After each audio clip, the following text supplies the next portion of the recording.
నిధులు పెద్ద విషయం కాదు. ఇవాళ నాకు దక్కిన గౌరవం ఈ మండలం, ఈ జిల్లా, ఈ రాష్ట్రం, ఈ దేశంలోనే కాదు ప్రపంచంలో ఇవాళ మెస్సీతో ఫుట్బాల్ ఆడినా, ప్రపంచంలో మన గలం వినిపించినా ఆనాడు మీరు నాటిన మొక్కనే ఈనాడు పెద్దదై ఈరోజు బాధ్యత నిర్వహిస్తున్నది. ఈ బాధ్యతను కొనసాగించడానికి నిండు మనసుతో మీరు ఆశీర్వదించండి. నేను చేయాల్సిన పనులు ఉన్నాయి. ఈ వలసల జిల్లాను ఈరోజు అభివృద్ధి పథం వైపు నడిపించాల్సిన బాధ్యత నా మీద ఉన్నది. చేయాల్సిన పనులు మిగిలి ఉన్నాయి. ఆనాడు పండిత్ జవహర్లాల్ నెహ్రూ గారు ఏదైతే ప్రాధాన్యత పెట్టుకున్నాడో ఎడ్యుకేషన్ అండ్ ఇరిగేషన్, ఈ జిల్లాలో ప్రతి ఎకరాకు నీళ్ళు ఇచ్చే వరకు, ఈ జిల్లాలో ఉండే ప్రతి పేదవాడికి విద్యను అందించి ఉద్యోగ ఉపాధి అందించే వరకు నేను మీకు సేవ చేస్తూనే ఉంటా.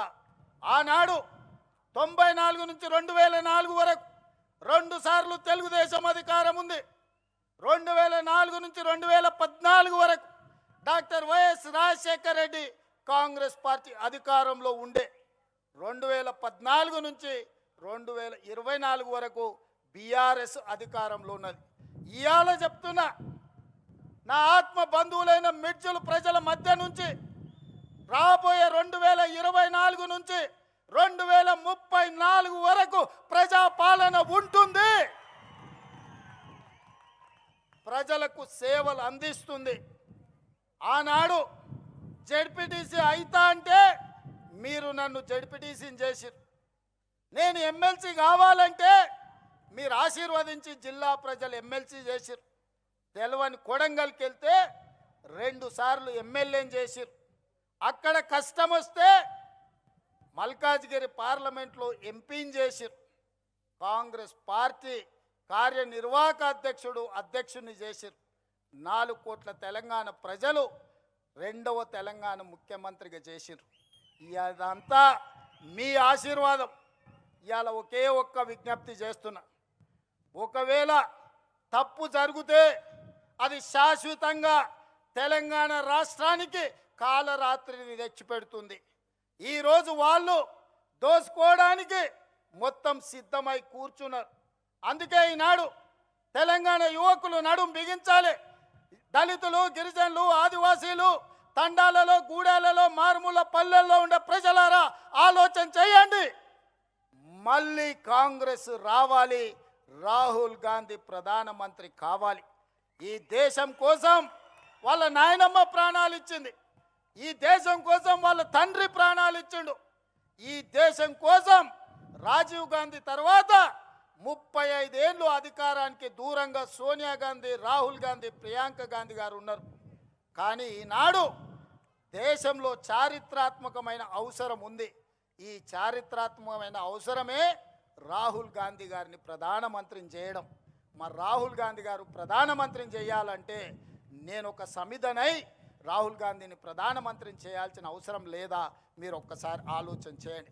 అందుకే మిత్రులారా, నాకు సహాయం అందించిన చిన్నవాడైనా, పెద్దవాడైనా, పేదవాడైనా, వెనుకబడిన ప్రాంతమైనా గుర్తు పెట్టుకొని వెనక్కి తిరిగి సహాయం అందించే ప్రకృతి నాకు ఒక అవకాశాన్ని ఇచ్చింది.